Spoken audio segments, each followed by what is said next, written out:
Shalom, selamat berjumpa lagi pada saat ini, sidang jemaat yang dikasihi Tuhan. Mari sebelum kita mendengarkan sabda Tuhan, kita berdoa bersama-sama. Tuhan Yesus, terima kasih untuk kesempatan ini kami bisa bersama-sama dengan seluruh sidang jemaat-Mu untuk menikmati firman-Mu. Berkatilah seluruh para pendengar yang saat ini sedang mendengarkan sabda-Mu. Urapi sehingga setiap pendengar terberkati melalui firman-Mu pada saat ini. Terima kasih Tuhan Yesus, kami berdoa. Haleluya, amin. Mari kita bersama-sama membuka Alkitab kita, terambil dari kitab Filipi pasal 1 ayat 21. Demikian firman Tuhan. Karena bagiku hidup adalah Kristus dan mati adalah keuntungan. Sekali lagi saya bacakan Filipi 1 ayat 21. Karena bagiku hidup adalah Kristus dan mati adalah keuntungan. Tema renungan kita pada saat ini yaitu untung punya Yesus. Untung punya Yesus. Kita semua di seluruh dunia hari-hari ini menghadapi bahaya yang mengancam kehidupan kita. Ada tangisan di mana-mana. Ada kesakitan di mana-mana. Ada ketakutan di mana-mana. Ada kekhawatiran di mana-mana. Ketika orang sakit, mau masuk rumah sakit, antri, karena rumah sakit banyak yang penuh. Ketika meninggal, mau dikubur, juga antri, karena kuburan penuh. Mau dikremasi, juga antri, karena terlalu banyak yang akan dikremasi. Saudara, saat ini kita diperhadapkan dengan bahaya yang ada di sekeliling kita, yang datang setiap saat. Kita tidak tahu datangnya dari mana, melalui siapa. Karena bahaya yang mengancam dunia saat ini tidak terlihat oleh mata kita secara jasmani. Tetapi ancaman ini sangat-sangat nyata. Kita hadapi semuanya. Antara hidup dan mati. Bagaimana kita menyikapi situasi ini, saudara? Saudara, mungkin di antara kita ada yang mengalami, orang yang kita kenal terpapar COVID. Orang yang kita kenal meninggal karena COVID. Mungkin orang yang kita sayangi terpapar COVID atau meninggal karena COVID. Mungkin ada di antara kita. Kita mendengar di berbagai tempat banyak orang terpapar COVID dan meninggal. Jauh di sana. Tetapi mungkin kita juga mengalami tetangga kiri kanan dan sekeliling kita ada yang kena COVID dan meninggal.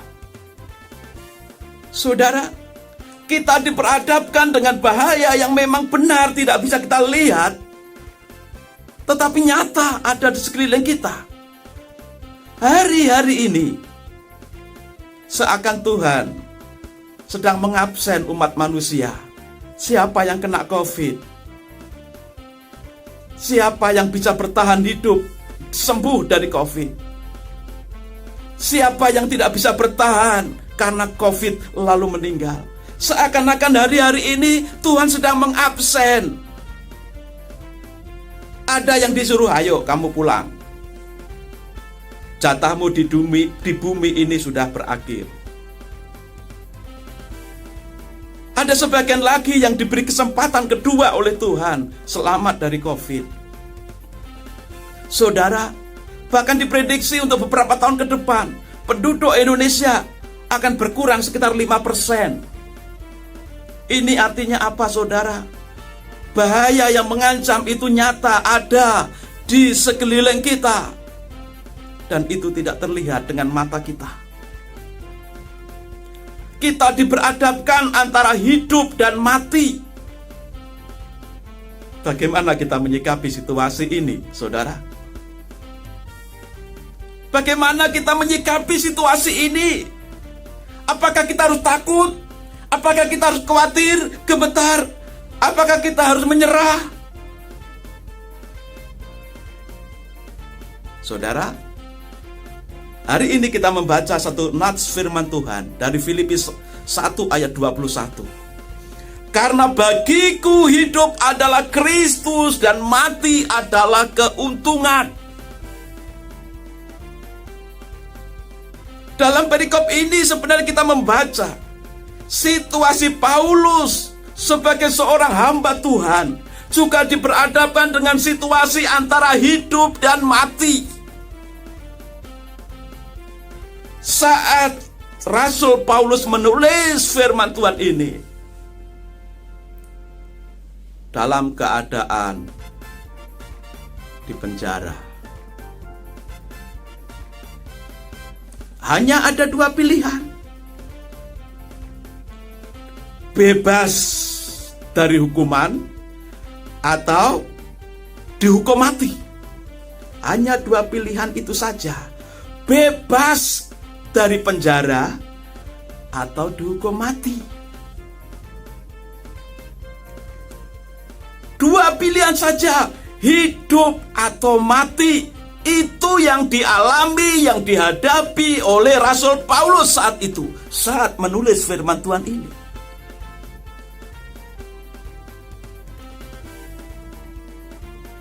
Dan Rasul Paulus menyatakan apa? Bagiku hidup adalah Kristus dan mati adalah keuntungan. Saudara, ini adalah pernyataan iman seorang Rasul Paulus yang dipakai Tuhan luar biasa. Walaupun diperhadapkan antara hidup dan mati, imannya memancar, imannya tidak goyah, imannya tidak luntur, imannya tidak kendor.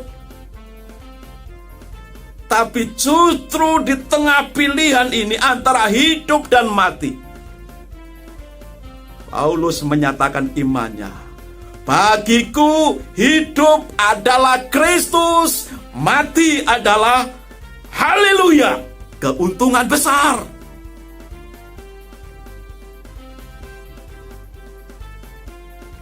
Saudara, apakah bapak-bapak, ibu-ibu ketika menghadapi situasi hari-hari ini bersikap seperti Rasul Paulus? Memancarkan iman yang tetap tegak kuat. Kalau Tuhan memberi aku kesempatan hidup, maka hidupku adalah bagi Kristus, hanya untuk Kristus. Tetapi kalau Tuhan mengizinkan aku mati, itu suatu keuntungan yang besar. Hanya orang yang memiliki iman yang seperti inilah yang akan bisa menghadapi apapun situasi hari-hari ini. Hidup dan mati kita adalah milik Yesus. Kalau kita hidup berfokus pada Yesus, hidup untuk Yesus. Kalaupun mati, satu keuntungan besar. Kenapa, saudara? Mati kok keuntungan besar? Karena Yesus sedang menunggu kita di surga. Mati adalah keuntungan Karena kita bisa bersama-sama dalam persekutuan yang sepenuhnya dengan Yesus di surga. Dan tentunya itulah kebahagiaan, kerinduan kita semua. Semua umat manusia menginginkan surga. Saudara, tetapi masalahnya tidak semua orang akan mengalami bahwa mati adalah satu keuntungan besar seperti yang dialami oleh Rasul Paulus. Ada sebagian orang justru kematian adalah celaka besar karena neraka menanti. Sebagian orang kematian adalah sesuatu yang menakutkan. Ya, bagi sebagian orang kematian itu menakutkan. Buktinya apa? Orang kalau ditanya pengennya panjang umur, mau hidup 1000 tahun.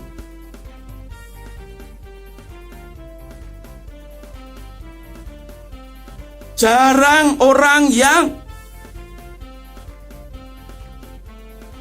memiliki iman seperti Rasul Paulus, bahwa kematian adalah satu keuntungan yang besar. Dan inilah pernyataan iman Rasul Paulus.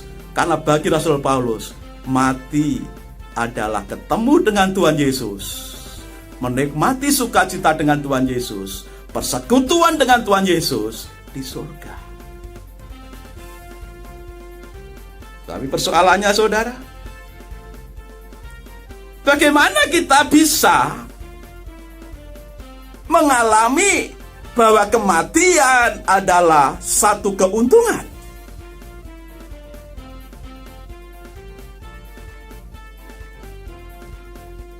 Bagaimana supaya kematian itu menjadi satu kesenangan, satu keuntungan yang besar? Tentu kita harus belajar dari Rasul Paulus. Yang pertama-tama tadi, Rasul Paulus memancarkan imannya. Justru saat diperadabkan dengan kebebasan atau kematian.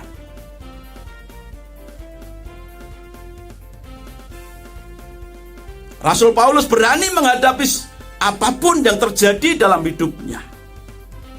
Kalau aku hidup bagi Kristus. Dan hal inilah yang harus kita teladani dari Rasul Paulus.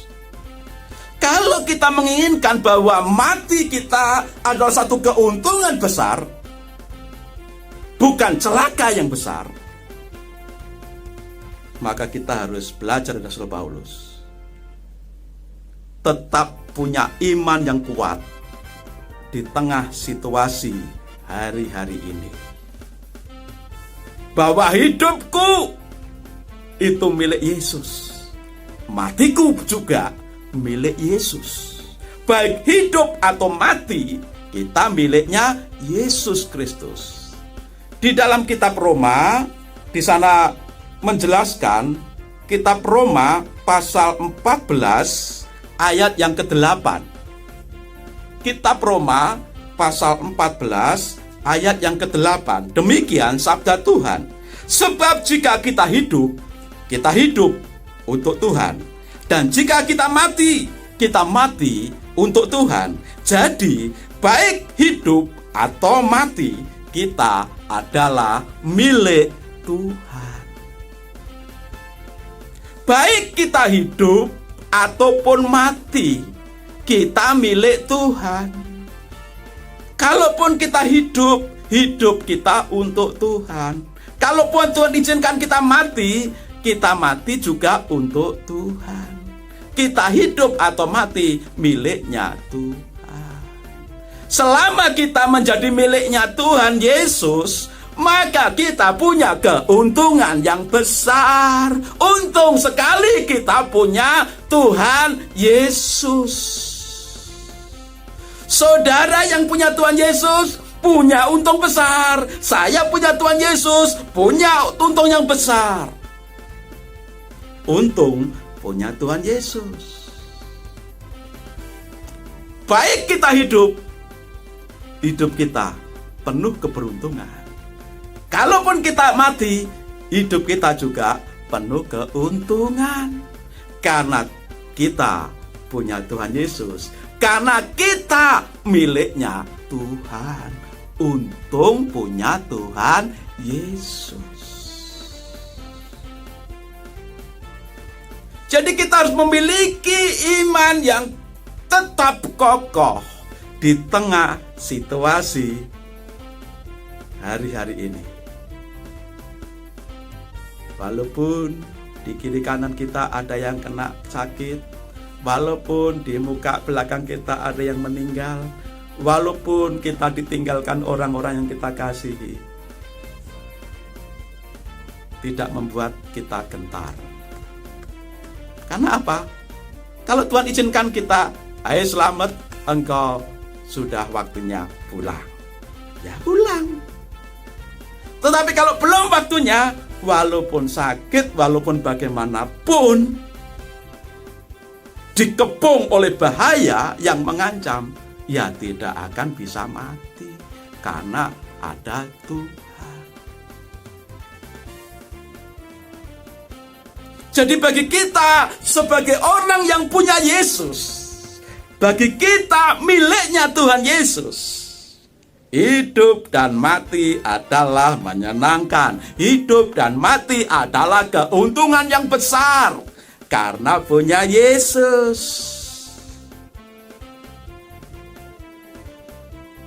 Jangan sampai hidup kita menjadi celaka yang besar, bahkan mati kita juga celaka yang besar.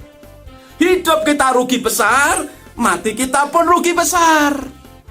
Karena kita bukan punyanya Yesus. Kalau kita punya keuntungan besar, baik dalam hidup maupun mati, milikilah Yesus dan jadilah milik Yesus. Bagaimana supaya kita menjadi milik Yesus? Pertama-tama, supaya kita memiliki Yesus dan dimiliki oleh Yesus. Pertama-tama, percayalah kepada Tuhan Yesus sebagai satu-satunya juru selamat hidupmu. Rasul Paulus menyatakan imannya, hidup dan mati punyanya Yesus. Itu adalah pancaran orang beriman. Wujud nyata orang yang percaya Tuhan Yesus. Seperti yang dialami oleh Rasul Paulus. Demikian juga ketika kita percaya kepada Tuhan Yesus Kristus sebagai satu-satunya juru selamat hidup kita, maka hidup ataupun mati itu menyenangkan. Hidup atau mati itu adalah keuntungan yang besar. Seperti yang dialami oleh Rasul Paulus. Setelah percaya Tuhan Yesus, selanjutnya bagaimana? Ya, Tuhan Yesus katakan, karena begitu besar kasih Allah akan dunia ini, sehingga barang siapa yang percaya kepadaku tidak akan binasa, melainkan beroleh hidup yang kekal.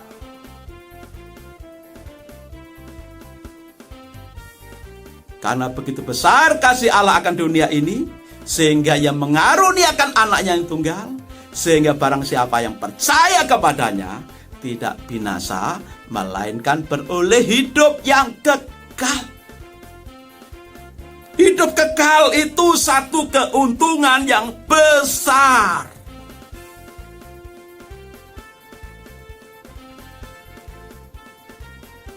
Hidup kekal itu keuntungan yang besar. Itu sebabnya percayalah Tuhan Yesus, supaya tidak celaka, supaya tidak binasa di neraka. Sidang jemaat yang dikasihi Tuhan Yesus Kristus, selanjutnya setelah percaya Tuhan Yesus, kita harus hidup dalam pertobatan. hidup dalam pertobatan. Pertobatan itu bagaimana hidup dalam pertobatan itu? Tinggalkan semua dosa. Karena dosa itulah yang menghalangi hidupmu, hubunganmu dengan Tuhan. Dan bahkan akibat dari dosa adalah kematian kekal. Firman Tuhan katakan, karena upah dosa adalah maut. Tetapi kasih karunia Tuhan Yesus adalah hidup kekal. Saudara sekalian, hiduplah dalam kasih karunia. Tinggalkan semua dosamu, tinggalkan semua pelanggaranmu, pemberontakanmu kepada Tuhan. Dan hiduplah dalam hidup yang baru.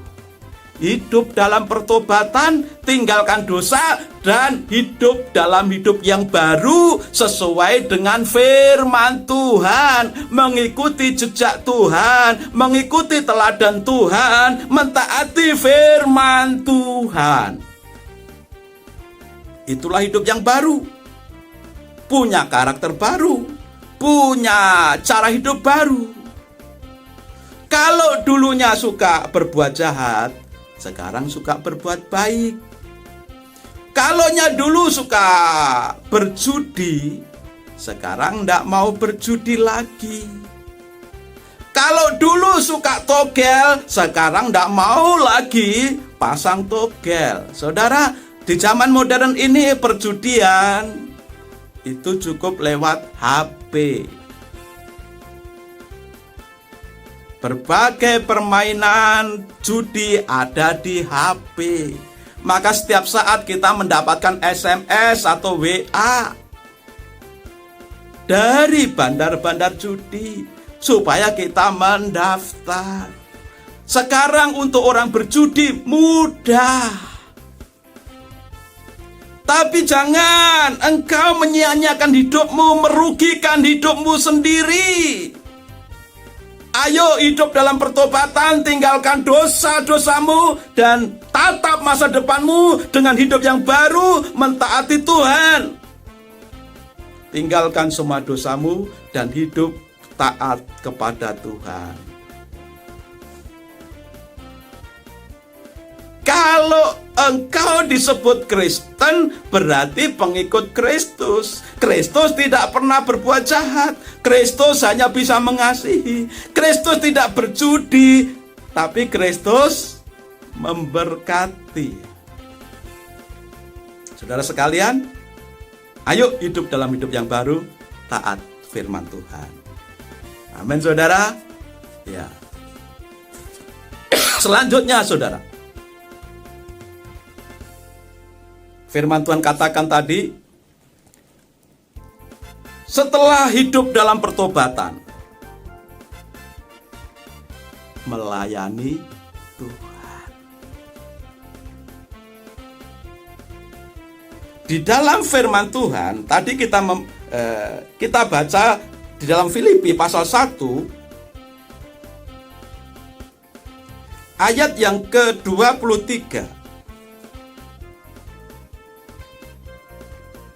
Ayat 22. Tetapi jika aku harus hidup di dunia ini, itu berarti bagiku bekerja memberi buah. Jadi mana yang harus kupilih? Aku tidak tahu. Aku didesak dari dua pihak. Aku ingin pergi dan diam bersama-sama dengan Kristus. Itu memang jauh lebih baik. Tetapi lebih perlu untuk tinggal di dunia ini karena kamu. Dan di dalam keyakinan ini, taulah aku akan tinggal dan akan bersama-sama lagi dengan kamu sekalian supaya kamu makin maju dan bersukacita di dalam iman.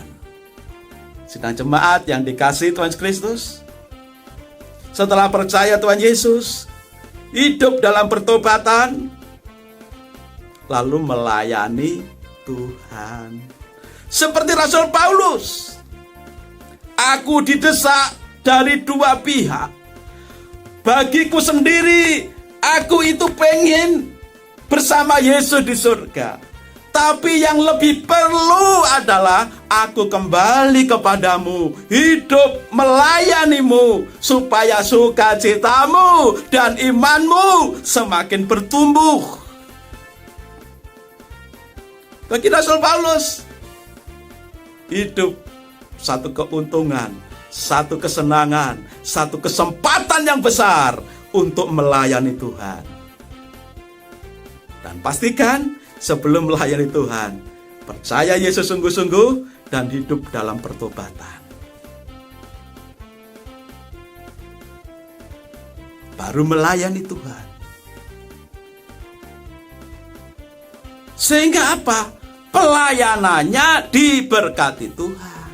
Supaya pelayanannya, apapun peran yang diambil untuk melayani Tuhan, dia sendiri diberkati dan orang lain terberkati melalui pelayanannya. Dan bagi Rasul Paulus, hidup adalah satu keuntungan besar, kesempatan besar, karena hidupnya adalah untuk Yesus. Bekerja berbuah bagi Yesus. Hidup berbuah bagi Yesus bagaimana? Percaya Yesus, hidup dalam pertobatan, melayani Tuhan. Percaya Yesus dan hidup dalam pertobatan dan melayani Tuhan. Itu artinya apa yang dikatakan oleh Rasul Paulus tadi. Bagiku hidup adalah Kristus. Hidup adalah Kristus. Artinya kalau Tuhan memberi aku kesempatan hidup, maka aku harus bekerja menghasilkan buah. Buah-buah iman, buah-buah pertobatan, buah-buah pelayanan. Mari saudara, kita punya Yesus. Dan ketika kita memiliki Yesus, kita punya keuntungan yang besar. Saudara dan saya adalah miliknya Yesus. Saudara dan saya punya keuntungan yang besar, bukan kerugian yang besar. Maka hiduplah dengan iman, pancarkan imanmu di tengah-tengah situasi hari-hari ini. Walaupun ada orang yang takut, tapi tetaplah punya iman yang kuat. Jangan takut dengan apapun yang terjadi. Jangan ciut, jangan tawar hati dengan apapun yang terjadi. Karena hidup dan mati kita punya Yesus. Selama kita punya Yesus, kita untung besar. Untung kita punya Yesus. Jadi kalau kita mati, kita untung. Kalaupun kita hidup, kita juga untung. Tuhan Yesus kiranya memberkati kita semuanya. Bagiku, bagimu, hidup adalah Kristus. Satu keuntungan yang besar. Mati adalah bagi Kristus. Satu keuntungan yang besar. Apapun yang terjadi, selama kita punya Yesus, kita untung besar. Haleluya. Amin. Sidang jemaat yang dikasihi Tuhan Yesus Kristus, mari kita bersatu di dalam doa. Tuhan Yesus, saat ini kami bersyukur, berterima kasih, karena Engkau, kami punya keuntungan besar.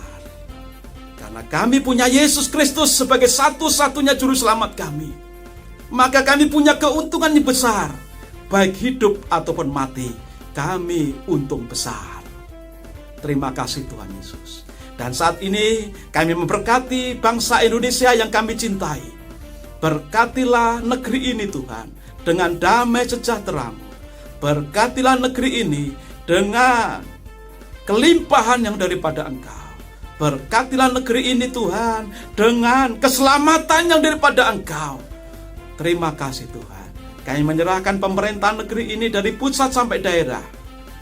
Kami menyerahkan Bapak Jokowi selaku pemimpin negeri ini sebagai Presiden Indonesia.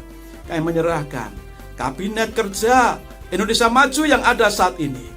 Kami menyerahkan lembaga-lembaga tinggi negara Indonesia. Berkatilah mereka semuanya, para pemimpin negeri ini dari pusat sampai daerah-daerah. Karuniakanlah kepada mereka hikmat marifat, supaya bisa memimpin negeri ini dalam takut akan Tuhan dan di dalam kebenaran. Kami berdoa Tuhan untuk mereka, golongan-golongan tertentu, kelompok-kelompok tertentu yang hari-hari ini berencana atau bahkan sudah melakukan gerakan-gerakan tertentu karena tidak puas dengan pemerintahan saat ini. Tuhan, kiranya roh penguasaan diri, roh damai sejahtera, roh ketenangan turun di setiap hati pikiran mereka, kelompok-kelompok dan golongan-golongan ini, sehingga dalam situasi saat-saat ini tidak semakin memperburuk situasi, memperparah situasi. Tuhan, tolonglah negeri ini, kasih hal inilah bangsa ini Tuhan, dan kuasailah kelompok-kelompok ini ya Bapa, supaya mereka bisa mengendalikan diri, tidak melakukan gerakan-gerakan yang justru merugikan negeri Indonesia ini. Kami berdoa juga Tuhan untuk umat-Mu yang hari-hari ini mungkin mereka sedang menghadapi masa-masa sulit dalam ekonomi mereka, di dalam pekerjaan mereka, di dalam usaha mereka. Kami mohon kiranya berkat-Mu turun tercurah atas mereka, dan Engkau memberikan jalan keluar. Yang hari-hari ini mungkin mengalami sakit, apapun penyakitnya Tuhan jamah, Tuhan sembuhkan di dalam nama Tuhan Yesus Kristus.